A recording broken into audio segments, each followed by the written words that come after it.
இந்த நவராத்திரி பெருவிழாவிலே இன்று துர்காஷ்டமி. துர்க்கையை வழிபட வேண்டிய செவ்வாய்க்கிழமையில் துர்காஷ்டமி வந்திருப்பது சிறப்பு. துர்க்கை வழிபாட்டிலே ராகுகால செவ்வாய்க்கிழமை பூஜை மிகவும் சிறப்பு வாய்ந்தது. துர்கா பூஜை என்றாலே நினைவுக்கு வருவது கல்கத்தாவில் நடைபெறும் துர்கா பூஜை தான்.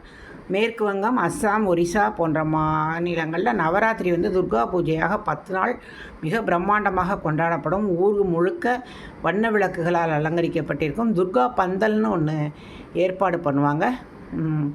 விதவிதமான வடிவங்களில் துர்கா பந்தல், அம்மன் அலங்காரம் விதவிதமாக இருக்கும். இந்த பார்த்திங்களா, இங்கே இந்த அம்மன் விநாயகர் முருகனோட வித்தியாசமான வடிவத்தில் இது மாதிரி விதவிதமாக பண்ணுவாங்க. எந்த 10 பந்தல் சிறப்பான பந்தல்லாம் பட்டியலிடுவாங்க. லேக்குங்கிற இடம் இருக்கும் கல்கத்தாவில். அந்த லேக்குக்கிட்ட இருக்க பந்தல் ரொம்ப சிறப்பாக இருக்கும். அதனுடைய அழகான வடிவம் அந்த ஏரி தண்ணீரில் அப்படியே மிதக்கிறது, ஜொலிக்கிறது பார்க்குறதுக்கு ரொம்ப நல்லாயிருக்கும்.